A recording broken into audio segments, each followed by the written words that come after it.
this talk with a short Sanskrit prayer that's traditional before a Vedanta class. So let me just recite that and then I'll begin. Om Sahana Bhavatu Sahano Bhunaktu Sahaviryam Karavavai Tejasvinavadi Tamastu Ma Vidvashavai. Om Shanti Shanti Shanti. Okay, so what I hope to do is to introduce in this talk the 5 fundamental concepts of Advaita Vedanta. It is these 5 concepts that can serve as the tools that you can intellectually at least appreciate these concepts that are distinctive to Advaita Vedanta, non-dual Vedanta, and then with these tools you'd be able to proceed in your study. Nobody will become enlightened merely by knowing these 5 concepts, but unless these 5 concepts are clear, it'll be very difficult to understand this very subtle and profound philosophy. So I'm going to attempt to very briefly touch on the 5 concepts that everyone has to get into their toolbox. What I would suggest is to first understand exactly what Advaita means, non-duality, and then what does it mean, Advaita Vedanta, non-dual Vedanta? Let me begin with that before I even hit the 5 concepts. Advaita means, or non-duality means, that reality other than which there's no second reality at all. In Sanskrit it says, ekam advityam, one without a second. That's the absolute reality that Vedanta calls in Sanskrit Brahman. It means absolute truth, absolute reality, what truly is. And that absolute reality is absolutely non-dual. This is called non-dual Vedanta. Why is it called Vedanta? Is because this non-dual teaching has to be sourced back to the Upanishads. The word Vedanta means the Upanishads.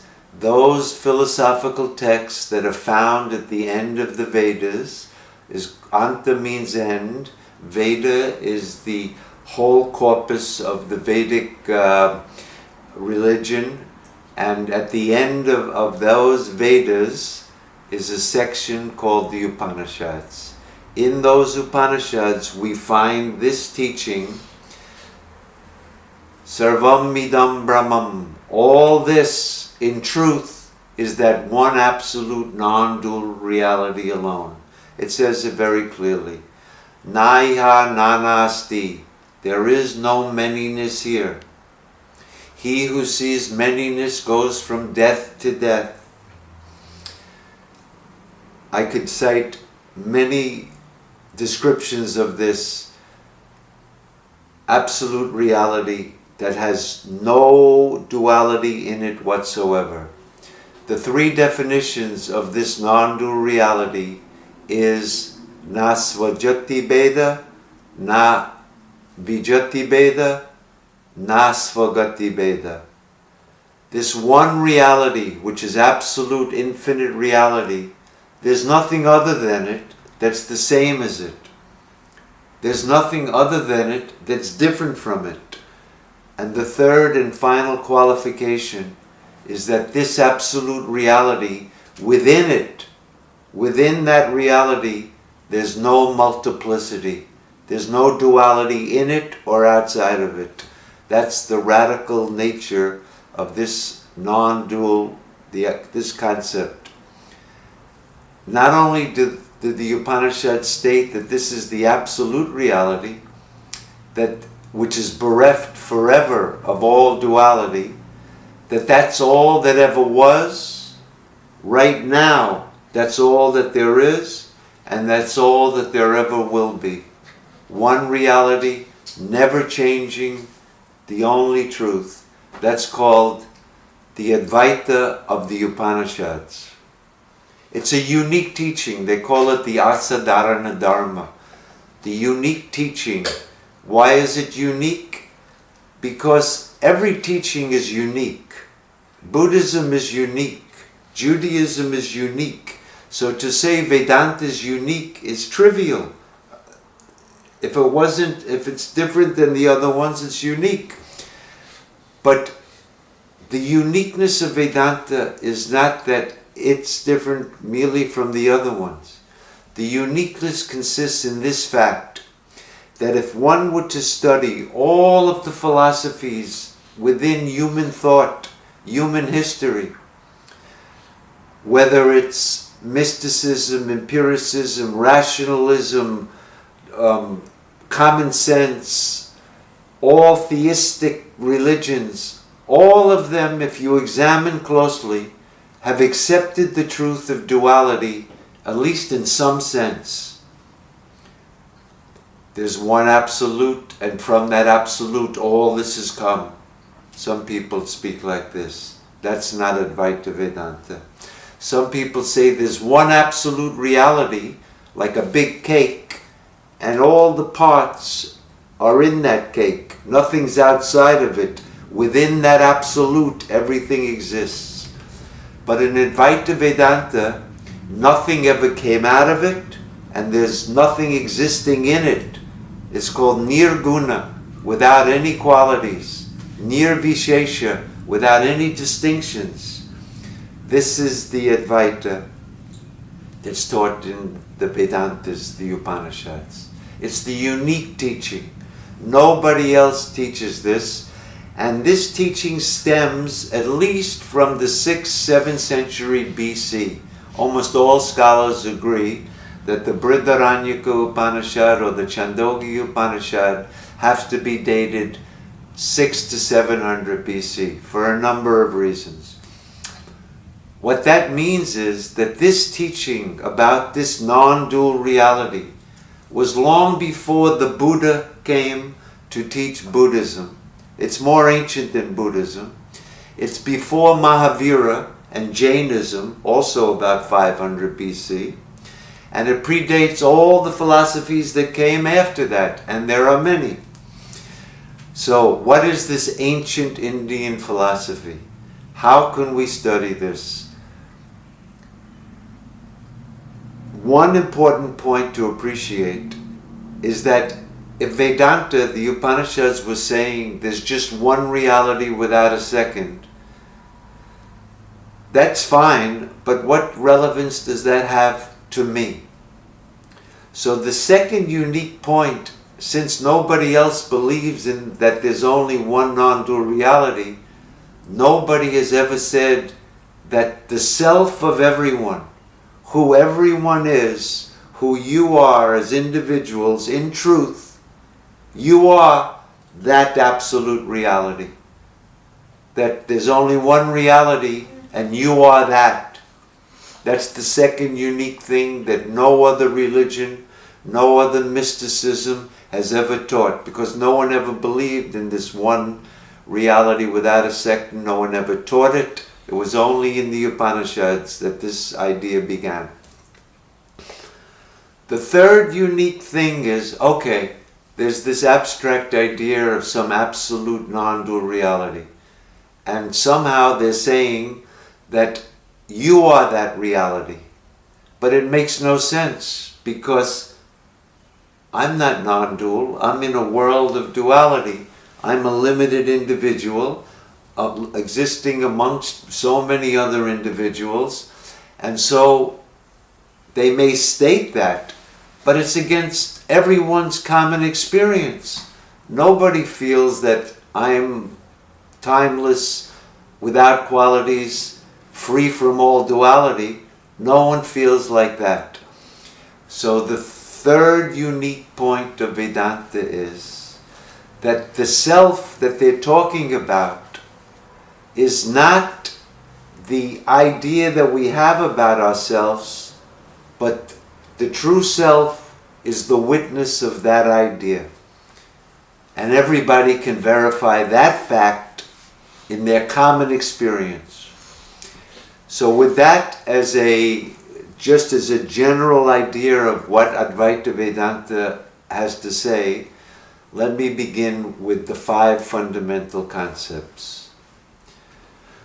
The first concept that has to be appreciated, and this is the most important concept, everything bases on this. The rest 4 other concepts are only relevant if we can appreciate this very subtle and profound idea that only Vedanta teaches. It's the concept of Atman, the concept of self. So, to elucidate exactly what this idea is of who is the true self, who are you really, I'll quote from a conversation that's found in a book called the Brahma Sutras, which illustrates this point, and then I'll expand on it somewhat. Shankaracharya, the greatest exponent of this philosophy of Advaita, an 8th century philosopher who was following an ancient tradition of other teachers right up to the time of the Upanishads. There was a tradition that was flowing down. Shankara was not the inventor of Advaita, the originator of Advaita, but he was one of the great expositors, systematizers, and therefore he's one of the great avenues in order to understand what do these Upanishads teach. No greater writer, we have no greater. All people after Shankaracharya were writing commentaries on what he had to say. Every Vedantin today, living today, they pay lip service. We follow Shankaracharya. So that's why I'm relating this conversation. In the Brahma Sutras he says, this self can only be known through understanding the teaching of Vedanta. There is no other way.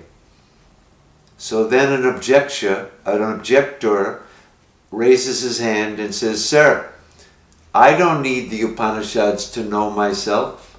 I know myself quite well. I am so-and-so. I am this. I am this body. I know myself. And not only do I know myself, I know what I'm related to. I know myself better than the Upanishads. How could you say I can only know myself through the Upanishads? This is the objection. So Shankara says, no, you don't understand. The self that's revealed in the Upanishads, only in the Upanishads, is not the I am so-and-so idea, but the witness of that idea.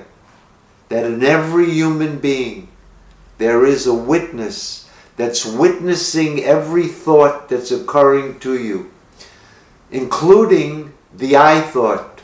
I am happy, I am sad, I am fat, I am thin, I was born, I'm getting old, I'm sick, I'm going to die. This idea is an object to a subject that is always present, never changing, ever self-evident. It doesn't need anything to light it up. That witnessing consciousness in everyone is the true self that's only known through the teaching of Vedanta. That's the real self. So let me say a few words about this witness. In Sanskrit, the word is called sakshi. Sakshi means sakshat akshaha, he who sees directly, without any senses.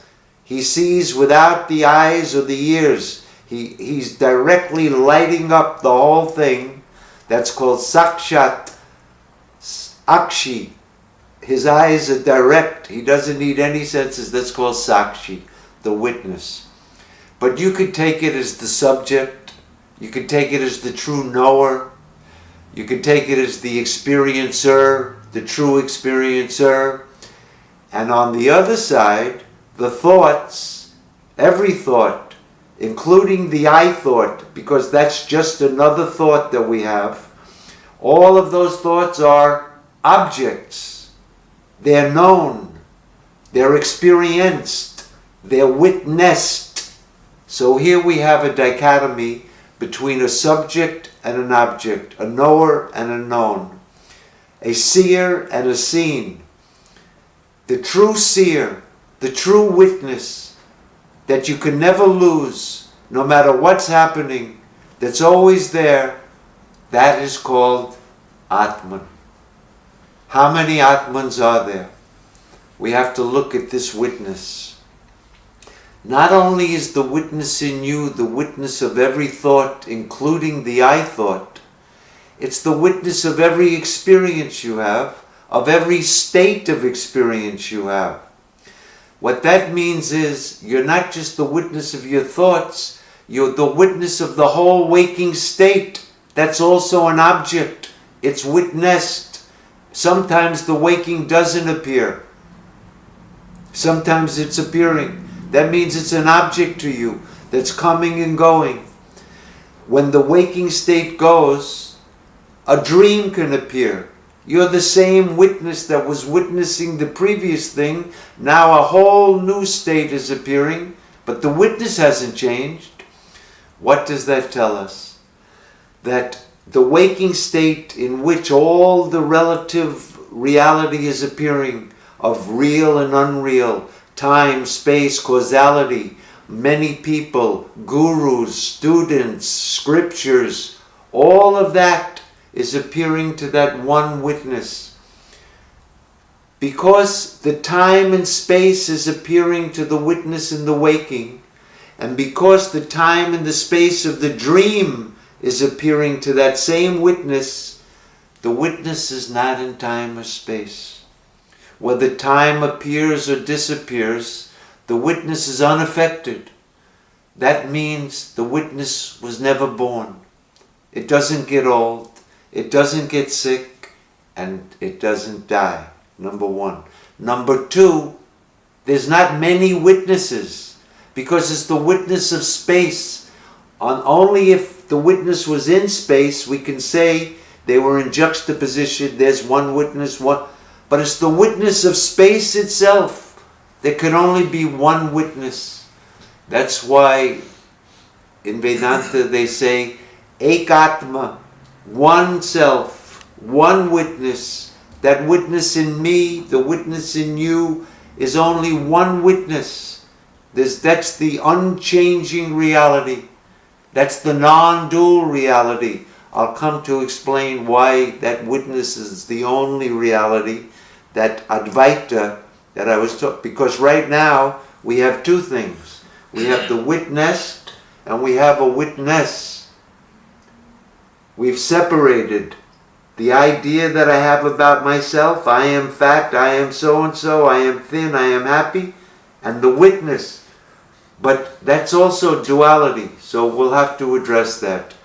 But the important point to know is that the true self in everyone is that non-dual reality, and when they say self, they mean the witness, not the ego, not the I concept. Obviously, this subject is quite foreign. We'd never think of ourselves that I'm a witness. I always think that I'm a knower. I know the world. I'm an enjoyer. I enjoy so many things in the world. And I'm a doer. I have a body. I do things. I drive my car. I walk. That's our idea. And nobody ever thinks for a minute, I'm that changeless, immortal, ever the same, witnessing consciousness.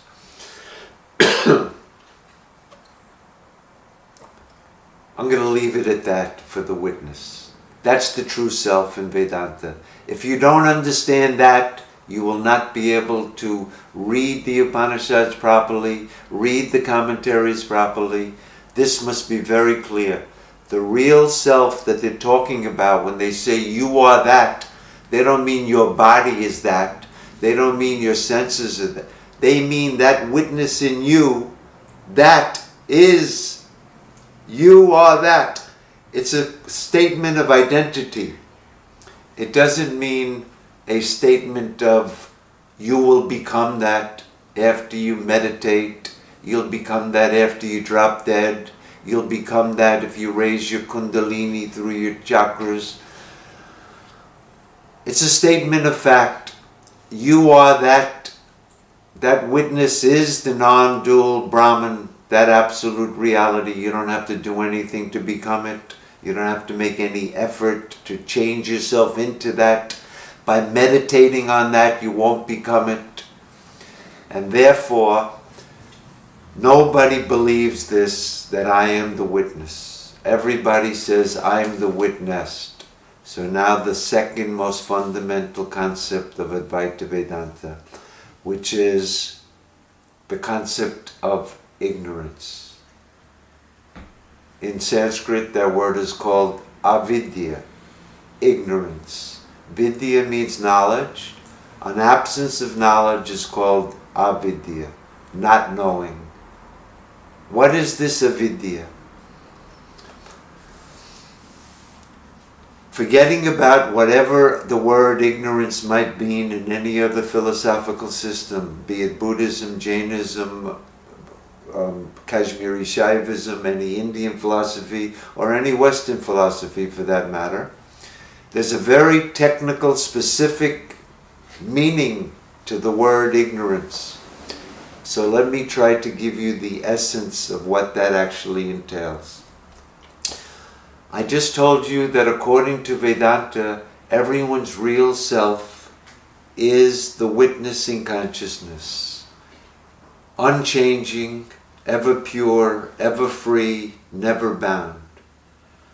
But everybody says, I, the witness is I, am this. I am this ego. I am this body. I, the witness, am the witnessed. Even though I'm always the witness, even when I say, I am thin, I am heavy, I am fair, all of those ideas, even when I say it, and even though it doesn't change the witness in the least, that wrong idea that I am so-and-so, aham idam, I am this, mama idam, and this is mine, my house, my money, my wife, my children. This idea of I am this and this is mine is because I've mixed up my true self with something that I'm not. I've mixed up the subject with the object, and I've taken the qualities of the subject, the witness. What are the qualities of the witness? It's real. It exists. And it's pure consciousness. What is the nature of the witnessed? It's coming and going. It's appearing and disappearing. When it appears, it has to appear in the witness, to the witness. It can never appear independent of it. But the nature of the self, which is existence, consciousness, those qualities are superimposed on what's appearing. The body, which is just appearing in consciousness, I think it exists. That existence, in fact, is borrowed from the witness. The qualities of the witnessed, such as fairness or darkness or tall or short, all qualities of the body, I've taken to be myself. I've superimposed the object on the subject and the qualities of the subject on the object. This mutual mixing up of the self and the not self, Atman and Anatman, self and not self, as though they become absolutely one. It's kind of like if I were to take a glass of milk, one thing, and I were to take some water and I poured it into the milk, and then I ask you, show me where's the milk, where's the water. They become one. How would you separate it? If I give you a fork, could you push the milk? They become so enmeshed that we take it as though there's just one thing there. But in fact, milk is not water and water is not milk. Short story. There was once a mythical swan that's called the Hamsa. He was the greatest of all the swans, a Paramahamsa. This Paramahamsa swan had a beak, magical beak. And with this beak, it is said, only he could take this milk and water, and with his beak he could take out the water and leave the milk. He could discriminate these two things and separate them, and he was called the Paramahamsa.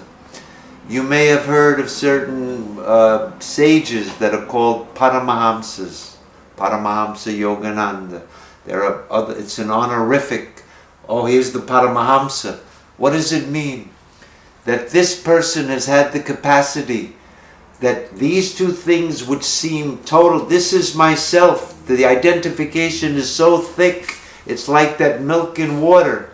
But the person who can discriminate, myself is the subject, this thing is an object, and they're absolutely different and opposed to each other in nature. They're as opposed to each other in nature as light and darkness. In fact, they can never be mixed up because they're absolutely opposed to each other. But nevertheless, because we haven't discriminated, we haven't been able to separate what is the subject, what is the object, everybody is naturally conducting themselves as I am this. This idea that I am this, which includes the I, the witness, and this, the witness, this wrong idea, it's just a misconception. Mithya pratyaya, Shankara says. It's just a false notion. And because of this false notion, every one of us is suffering. This is the cause of all suffering according to the Upanishads. That we've mixed up our true nature with something that we're not.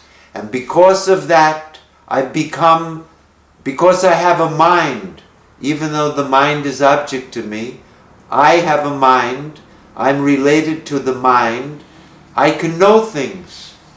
Because I have senses, I take myself to be these senses, I can see things, hear things, taste things, smell things. I'm the smeller because I have a nose. I'm a taster, I have a tongue. This is what's called Lokika Vyavahara, common worldly experience of everyone, whether your IQ is 170 or you're a mental midget, it doesn't matter. Everybody has this idea. This is what's called ignorance. There's no other ignorance in Vedanta except this. The whole purpose of Vedanta is to remove this ignorance by showing us that in fact we did make a mistake. If we examine it, if we examine our own experience, we'll come to discover there was an indiscrimination. Even though I'm always the subject, I have in fact taken myself to be this object, to be somebody who's in the world, born, getting old, going to get sick and die. This is avidya. This subject of what exactly ignorance is, of course, can't be fully appreciated in a 5-10 minute explication of it. If anybody wants to really understand this, Shankaracharya, in his introduction to a work called the Brahma Sutras, has a work called the Adhyasa Bhashya, which literally means a commentary on how we've superimposed the subject on the object and the object on the subject. It goes into it in much greater detail with all the objections to that idea and all the responses to that idea. That's the best place to really get a deep idea of avidya. That's the second concept that we must know in order to really understand Vedanta, because Vedanta has no other purpose except to remove that ignorance. Let me move on to the third critical concept of Advaita, non-dual Vedanta. Here, it's in Sanskrit, it's called Vyavaharika Drishti, Paramarthika Drishti. Drishti means a viewpoint, and Vyavaharika means the worldly, the common, the universal viewpoint of the world. Lokika, worldly viewpoint. That's one drishti, one perspective of looking at things. There's another perspective. That drishti is called the Paramartha, the supreme, the absolute, the highest viewpoint. So there are these two viewpoints that we find in the Vedantic teachings. When they're talking about the Paramartha, the absolute highest viewpoint, they're talking what I was referring to in the beginning of this discussion, that there's only one reality. That's all that there ever was, is, or will be. There's no gurus, there's no students, there's no scriptures. Nobody was bound. Nobody needs to know the self, and nobody ever gets liberated by knowing the self. That is the highest truth. There's only Brahman. If anyone were to think that the highest truth is anything other than that, they wouldn't have understood the highest truth. So what's the relative truth? The common truth. The common truth is, I was born in this world, and I'm suffering, and I want to be happy. I'm searching for happiness everywhere, but whatever happiness I find it to be impermanent. It has a beginning, it comes to an end. And what I really want is to be happy forever. And not only just happy, if there's grades of happiness, I want to be infinitely happy forever. That's what I want. But it seems that it's not going to happen for a number of reasons. All the things that I get, I lose interest in them, or something takes it away from me. In any event, when I die, all my money, my children, my wife, my house, I'll have to leave it behind. So there's in the very happiness that we get in this world, it's tinged with a defect that it comes to an end. And I don't want my happiness to come to an end. So I'm seeking happiness. So then I don't know where to look, and I come across a Vedantic book. It says, you want to be happy? You have to know yourself. How will I know myself? It says, go to a teacher who can teach you about this Vedantic teaching, that your true self is the happiness you're searching. That self that I was describing as the absolute, if you have to put it in words, in truth, no word can describe this. If you have to put it in concepts, even though no concept can grasp this, the three words that are used merely to indicate it indirectly is Sat, Chit, Ananda. The true self, that witness in you, is called Sat. Existence, not worldly, lokika vyavahara. This plant exists in time, in space. It came at some time. It exists now. It will go. That type of existence, no. The witness who's the witness of time and space, which is not in time and space, that's the meaning of existence, Sat. The self is called Chit, but not in the empirical sense of that I'm aware of you, I'm aware of that, I'm aware of some object. but take away all the objects, and what remains, that consciousness bereft of any second thing, that's called chit. That's the sat, that's the chit. But the most important description of this, which is most relevant to us, because what we really want is happiness, the ananda, the bliss. The self is called bliss.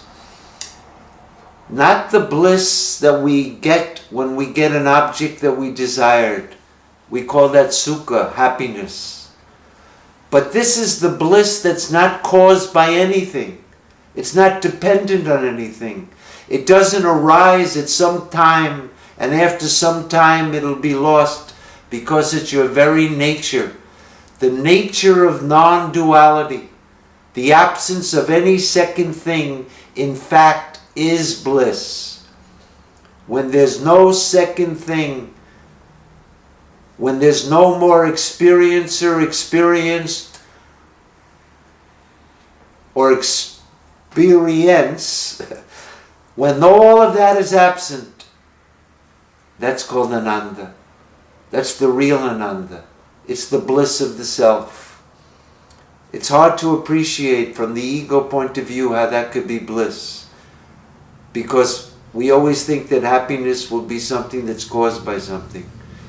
How could it be that bliss is the absence of all duality? The peace that passeth all understanding. Your very nature is peace, bliss, happiness. In that self there's no desires. There's no fears. There's no feeling of limited. I'm a limited being. I want to be free, limitless. In the self there's no such thing as that, because the self is infinite and ever free. Nothing could bind it, because there's no second thing to it. That's the bliss, ananda. So in our ignorance, the happiness that we're seeking, in fact, we're already that. But because of the ignorance that I explained before, this worldly activity is taking place, and I'm seeking happiness. So Vedanta kindly says, sir, that happiness that you want, that immortality that you're seeking, that peace that you want, you're already that. But because of ignorance, you've not known that fact. The only way to know that fact is to get the correct knowledge of yourself and remove this ignorance.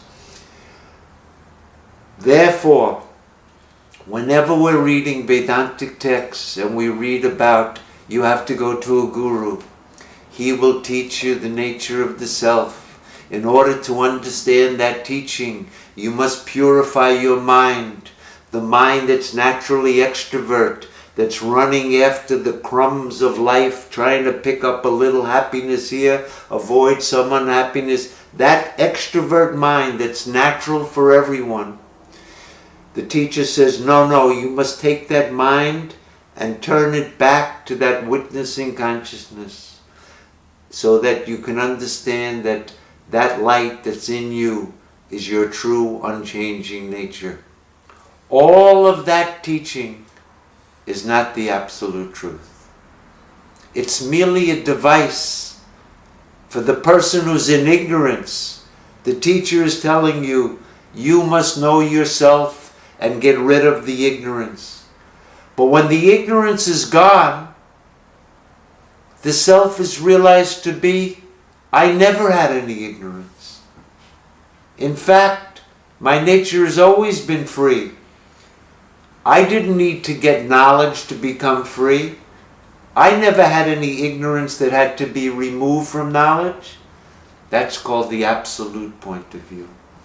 So when we're reading Vedanta, it's critical to know when are the texts and the teacher talking from the relative, and when are they talking from the absolute. If these two viewpoints are mixed up, you will not be able to understand Vedanta or the commentaries. There is an absolute view, relative view. In the relative, there are students and teachers and scriptures and spiritual practices that are absolutely necessary, because until the ignorance is gone, all of this is absolutely real. We can't get rid of it. We're stuck in it, full and complete. So it's within this dualistic, phenomenal reality that the whole Vedantic teaching takes place. Even the idea that there are Upanishads 600 BC, the whole thing is not the real truth. There are no scriptures. There are no gurus. Why? The only reality is that witnessing consciousness in you. That's all that ever was. That's all that there is now. That's all that there will be. So we should never mix up the relative and the absolutes. Most people that talk about Vedanta, there's a very subtle mixing up of these, and they may think that I really was ignorant. I really now know myself, and because of that I've become free. If a person were to think like that, they wouldn't have known the absolute truth. I'll just quote one verse from a great Vedantin, Shankaracharya's great guru. His name was Gaudapada Acharya, and he has a verse that goes like this: Na utpattihi na nirodha, na bada na sadhaka, na mamukshu na mukta, iti paramartha. In English, there is no creation, there is no destruction, there is nobody bound, there's nobody practicing spiritual discipline, there's nobody who desires liberation, and there's nobody liberated. This is the highest truth. Esha Paramartha. This is Vedanta. That's the absolute.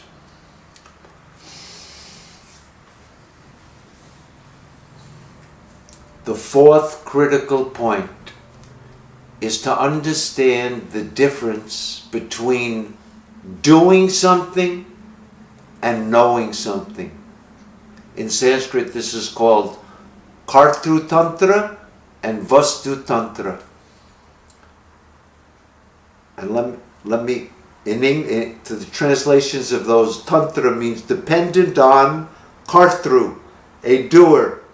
Kartu Tantra, an action that's dependent on me. I do the action. Anything like that is called Kartu Tantra, dependent on an agent. And then the other is called Vastu Tantra, not dependent on the agent, dependent on the thing to be known.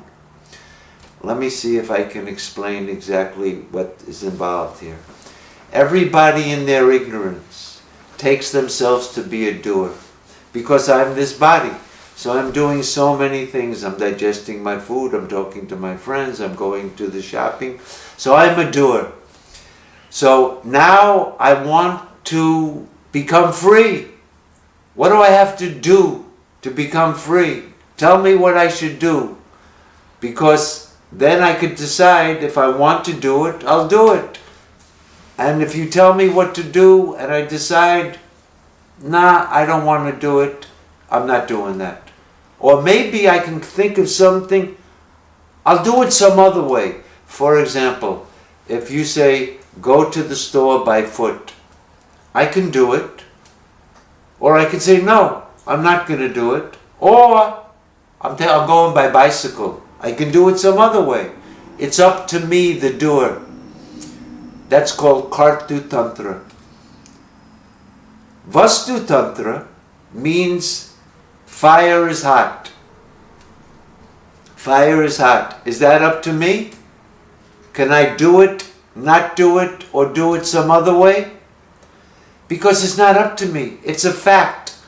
So knowledge, what knowledge? Fire is hot. That's correct knowledge. Suppose somebody said, no, fire is not hot, fire is cold. That's called incorrect knowledge. Because the fact is the fact. Whatever it is, it's not up to us. So, anything that I do, which is dependent on a doer, which is dependent on ignorance, because I can't become a doer unless I've already mixed up my true self with what I'm not. So whatever I do will never put an end to the ignorance. Does that mean there's nothing to do in Vedanta? Many teachers, it seems, are saying there's nothing to do. You're already that. No effort. Don't make any effort. Any effort you make will be a movement away from that. You're already that. Don't do anything. We couldn't hear certain teachings like this. But in Vedanta, it's not like that. It is true that no activity on your part will ever remove your ignorance, because every activity is stemming from the idea that I'm this body. But doing things can produce an effect that is very important in Vedanta. That's called spiritual sadhanas. That we can do, not do, or anyways. So what's the purpose of spiritual sadhanas? Sadhana means a practice. What is a practice? What's the real sadhana? What is it that I have to do? So I have a mind that's naturally extrovert. What we have to do is take the mind that's naturally extrovert and use the faculty of the mind, the capacity of the mind that allows it to become introvert and turn back. All of the effort is only in that, because the self is never hidden. It's only because the mind wants to go out. Its natural proclivity is that way. All of its interests are out there. My children, my house, my life, everything is out. But Vedanta says if you want to realize this truth, that extrovert mind is not the instrument. So all sadhanas are to make the mind fit enough, subtle enough, introvert enough, so when the teacher says, you are that, it won't not only make perfect sense, it'll be like the berry on the palm of your hand. It'll be so obvious. There's nothing so close, so near than your own self. It was always there. But we don't get to know it. So all the doing is merely to make the mind the fit instrument. And we can talk about that in one of the other concepts. What is it actually I have to do?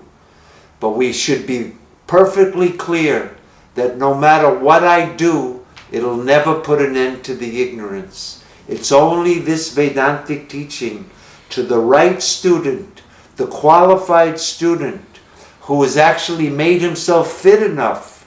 So when he hears this teaching, it's not just merely an intellectual concept that he can repeat and write books and give lectures on, but it's sunk deep into his own experience, his anubhava, deep into his... It's kind of like the difference between reading a menu and eating the meal. You know about it, you can intellectually, but to actually experience it, there's requirements. It's not for every Tom, Dick, and Harry. People can hear this, think they understand it. It doesn't do anything because they're not qualified. They won't be able to understand 3 words. You are that. 3 words. Nobody can understand it except the one who's qualified. All activities, Kartu Tantra, are merely to make ourselves the one who can hear that and get a benefit from it. But the knowledge is not dependent on any activity. When the teacher says, you are that, those very words make us aware of a fact that's not up to us. Like the fire is hot, we recognize a fact This is not, you will become that in heaven. Well, if that's a fact, I can't know that now. I have to just take it on faith. But Vedanta is not an article of faith, because you don't have to go to heaven to verify it. It's a fact right now. It's a bhuta vastu. It's a thing actually existing right here and now. We can all see it. If we can get our minds qualified to actually be the instrument that can understand these three words. Because when I understand I am that ignorance, what's ignorance? I am this, will come to an end. And all the suffering that came from that wrong idea will cease simultaneously with the removal of that ignorance. That's called moksha, liberation, nothing more. The witness is always liberated. As soon as the ignorance is gone, I realize my eternally liberated nature. The ignorance didn't bind me, the knowledge didn't free me, but because of my wrong idea, I was in this situation. Once I'm in this ignorance, anything I do will never remove that ignorance. Brief story. The story of the 10th man. You may have heard of it. It's a traditional story. I'll try to tell it quickly here. A guru sends 10 disciples to a temple, and they go, he says, get darshan and come back. So the 10 disciples go, and there's one head disciple. When on their way back, they come to a river, and there's a boatman there. They meet the boatman, and the boatman asks them, how are you doing? Oh, fantastic. We just went to this beautiful temple. We had darshan. It's perfect. We're returning to our guru. He says, wonderful. Have a nice journey. So the head monk looks at the other 9 monks and says, does everybody know how to swim? And they all say, yes, we can all swim.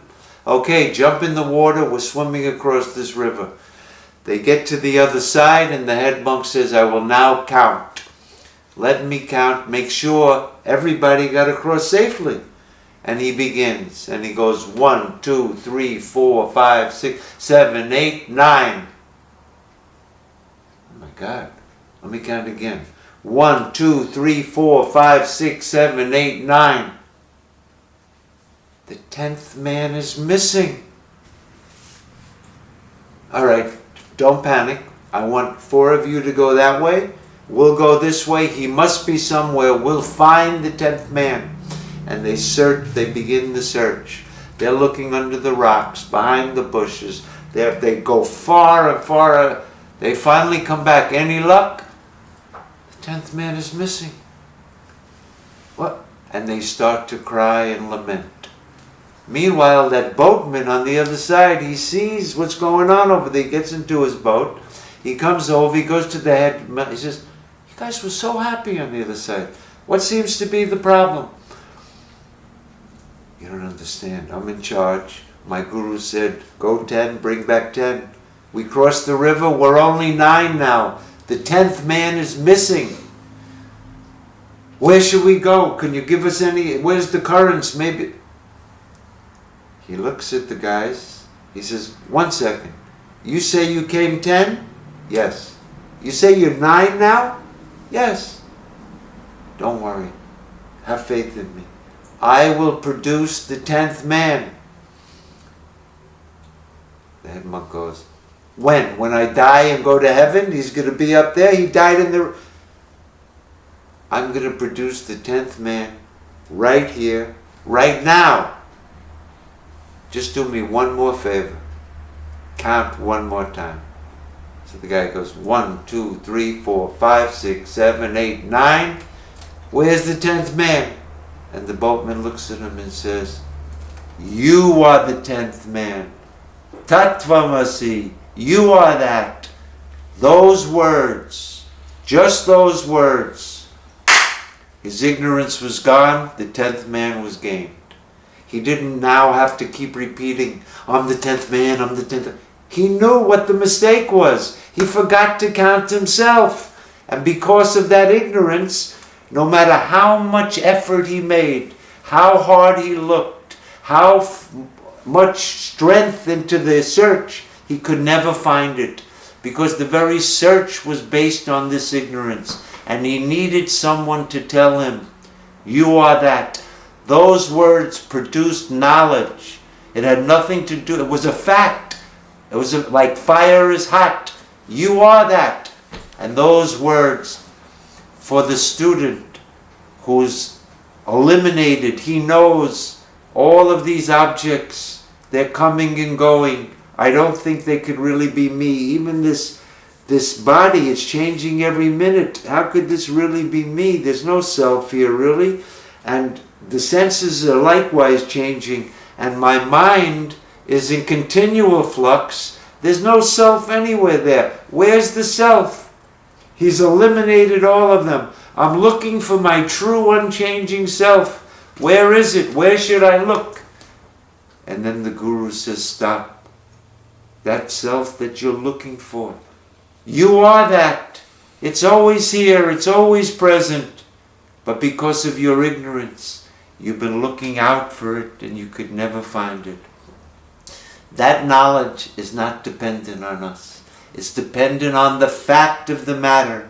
We can't do it or not do it or do it some other way. Either it's a fact and we know it, or it's a fact and we don't know it. Everyone is in this ignorance of not knowing it. This is a big subject because all of the spiritual sadhanas which are dependent on us, starting from something called karma yoga, you may have heard of it, doing our actions in a particular way, meditation, getting on a good diet, sattvic foods, attending satsang, studying the scriptures. All of these things are dependent on us, and they're absolutely necessary to make us fit enough to understand the three words. You are that. That's the difference between knowledge and doing. Kartu Tantra, Vastu Tantra. There's many important implications in this understanding that we won't go into in this particular talk, but this distinction, without understanding the difference between knowing and doing, you'll have missed an important concept in Advaita Vedanta. And the final and most perhaps important point to recognize, not as important as the first concept, but to understand, how do the Upanishads teach this thing? The self has no qualities. It's nirguna, so no word can describe it. The self cannot be conceived because whatever you conceive of can't be that.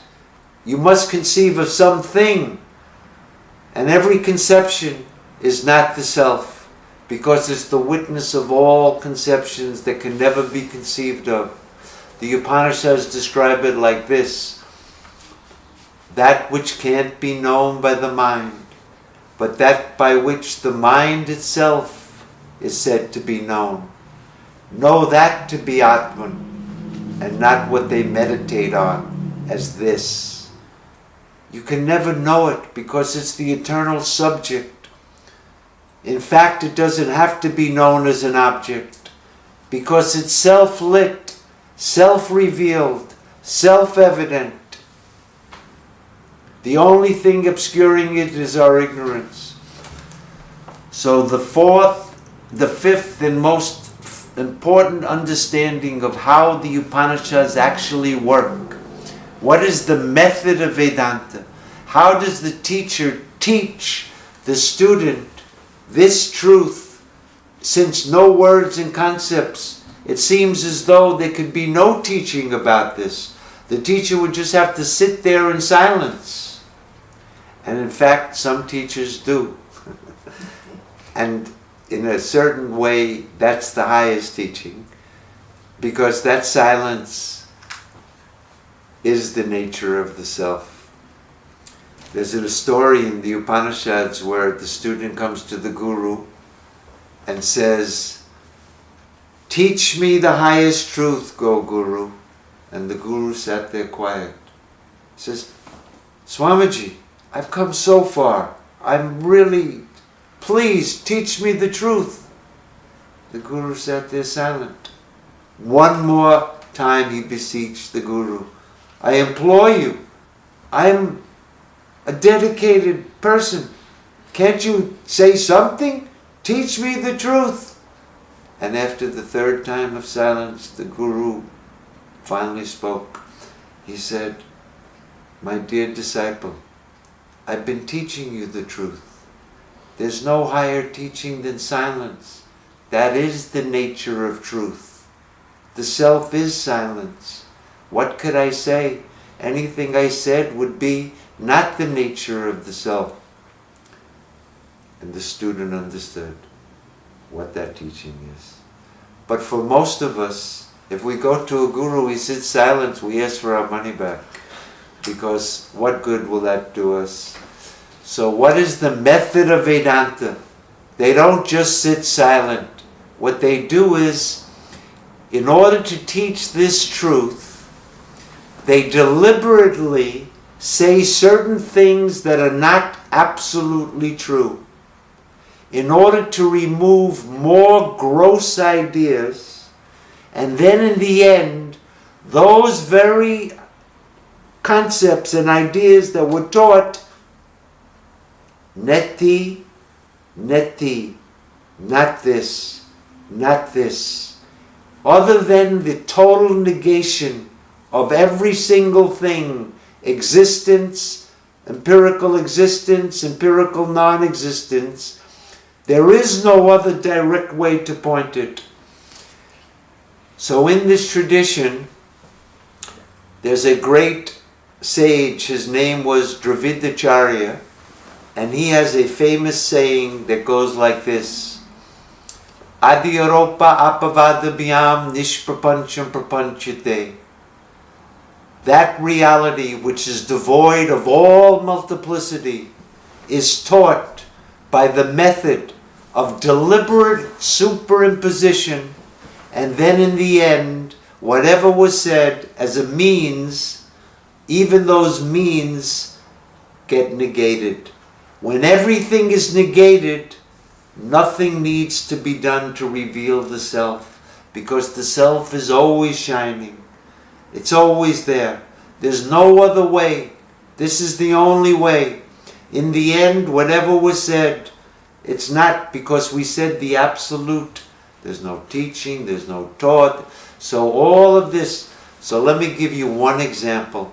Remember in the beginning I said the true self is the witness and the ego is the witnessed. That's not the absolute truth. Because if there was a witness and a witnessed, duality would be true. So really, as you study this teaching, you first have to understand the witness never changes. It's real. The witnessed is appearing and disappearing. It can't be real. So there's only one reality, the witness. But if there's only one reality, how could it be a witness? It's just pure consciousness. Even the idea that it was a witness was superimposed on the self for the purpose of teaching, because we think there's an ego. We think there's a world. We think there's time and space. So Vedanta says you're the witness of all of it. But when we realize the witness never was, it isn't even when it's appearing, and it never will be, then the idea that the self is a witness is also rescinded. That's the method of Vedanta. One more example. In the beginning, you go to the teacher and you say, I'm suffering, I want to be free, I want to be happy.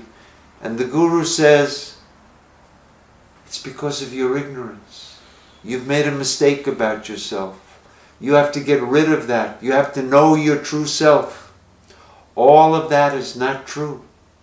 Because you are that. You're not ignorant.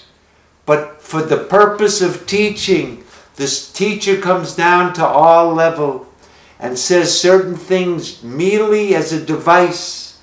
But in the end, if he were to not negate that, if you were to think, I really was ignorant, I really got rid of my ignorance, now I know the truth, and now I'm liberated, you didn't get the apavada, the negation part. Nobody was liberated. That was just because you thought you were bound. We said, here's how to get liberated. But when the ignorance is gone, we'll have realized, I have no ignorance. I didn't need any guru. I don't have a mind that needed to be purified. All of that was in the realm of ignorance. So in the end, it has to be negated. In the Bhagavad Gita, Krishna says, Tadgeya maham pravakshami yat yatva amritam asnute anadimat param brahma nasat uchite. Hey Arjuna, I'm now going to tell you that thing knowing which you will attain immortality.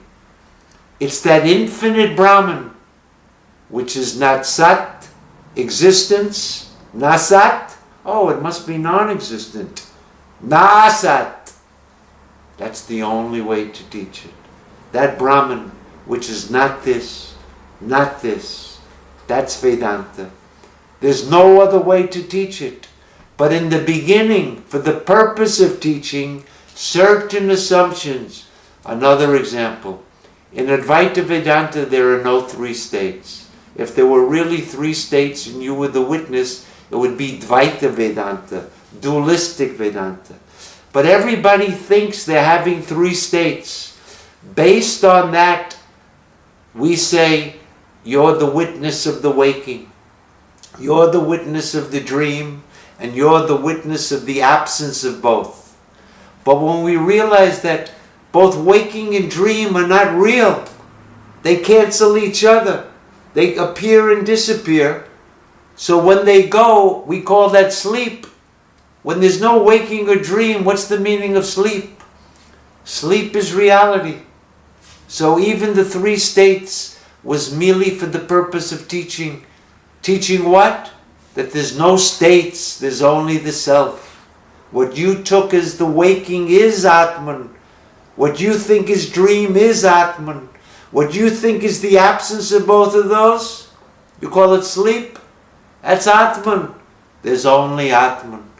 But in the beginning, we said that there are three states. Some people may have heard of the teaching of the 5 sheaths, the panchakoshas.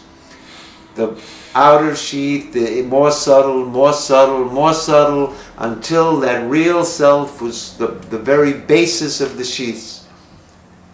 Obviously, if there were really 5 sheaths, Advaita is not true. I could go on with many examples. All of these examples come under the one umbrella of this one method. And Shankara says in the Gita Bhashya, Sarva Shastra Vidapi Sampradaya Rahitam Murkaha Eva Upekshyam. Even if a person were to be learned in all the scriptures, if he doesn't know this traditional method of teaching, he should be disregarded as though he were an ignoramus. This method, if he were to think, I really had ignorance, I really got rid of it, now I've woken up, he should be disregarded as though he were a fool because he doesn't understand the method of Vedanta. Nobody woke up. The self's always awake. The non-self never existed. Who woke up? These are the 5 fundamental concepts. The self, Atman, ignorance, avidya, the absolute point of view and the relative point of view. What is dependent on the agent and what is dependent on knowledge. And what is the method of Vedanta? deliberate superimposition for the purpose of teaching, and in the end, the total negation of everything that was said previously. These are the 5 concepts. With these tools, you'll be able to begin your study of Advaita Vedanta. I wish you all the best. Hari Om.